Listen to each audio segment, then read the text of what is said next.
Welcome everybody to another episode of Deep Dive. So we're going to look at the Poco X3 here. So in the past we have done unboxing videos where you can look at the kit. Similarly, you can look at our just landed video which has first impressions and the UI, etc. So if you want to get a feel for the device, how it boots up, that's where you need to go. Links for all of that is in the description.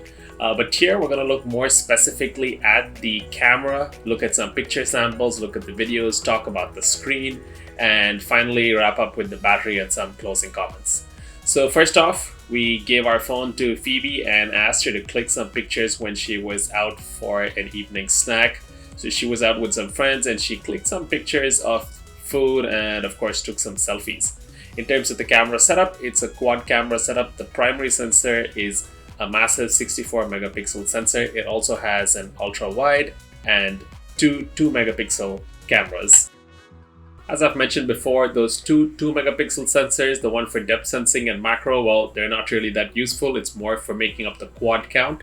But the ultra wide 13 megapixel, that one's good. And up front, it has a 20 megapixel selfie camera, which is also pretty good.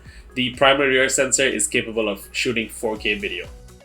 So without further ado, let's take a look at some of the photographs and also the video. So our first picture was taken early evening on a cloudy day. You can see that it still managed to get some great colors. The next one is with some lights on, so this was a little later, and again the lights have been captured well. The place looks really nice. The ambient light is great. Moving indoors, you can see that the detail in the bar setting is excellent. And as for the next one, the seating area, the colors are vibrant. Looking at the food photography, still great results. Detail is excellent. The shine and glimmer on certain parts of the food thanks to oil, looking great. And if you look at the cold bottle, the precipitation, again the lighting, it's pretty good pictures overall. Back outdoor, looking at some greenery, you can see the colors are lovely. And in the next one, you can see that the detail for the edges of the leaves, again, very accurate. For a change, we're not going to do outdoor daylight pictures. Those come out great.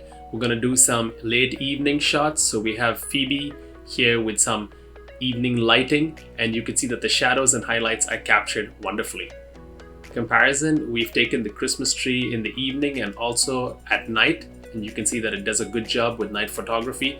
This one was taken in the evening and it actually captured more light than was visible with the eye.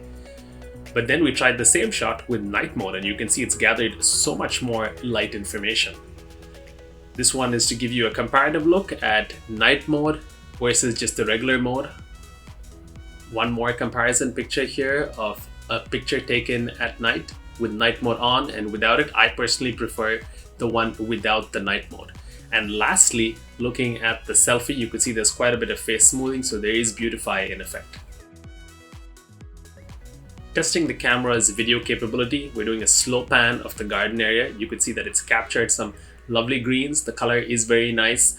There is water on the walk paths and you can see nice reflections. So the refraction of light, the reflection effects, the lighting effects, all of it very good. And the colors, of course, looking very detailed and rich. We're going to look at the very same shot but taken at night, so after it's dark with artificial lighting.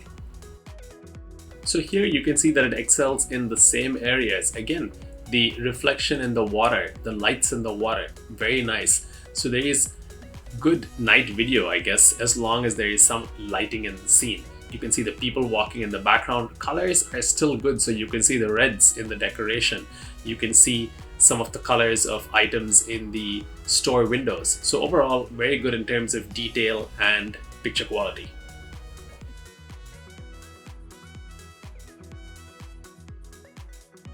We have talked about this massive 6.67 inch screen, which is an IPS LCD panel. We've watched some videos on it in our just landed video.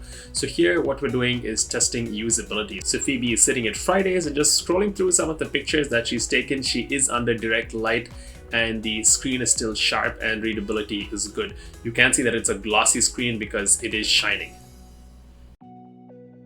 While not necessarily a screen functionality, we did want to show you the fingerprint unlock, which is built into the power button. As you can see, it's super snappy. It happens really quick. Just touch and the screen is on. The included battery is a 5160 mAh unit, and that's pretty massive. And also featured is a 33-watt fast charger, which does the job really quick. In 30 minutes, you're looking at more than 60%.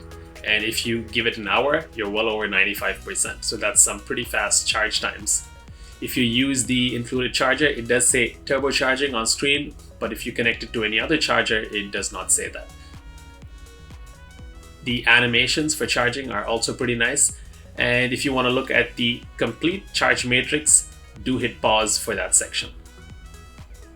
With some gaming and moderate use, it easily lasted us a whole day. So in other circumstances, it might even last longer.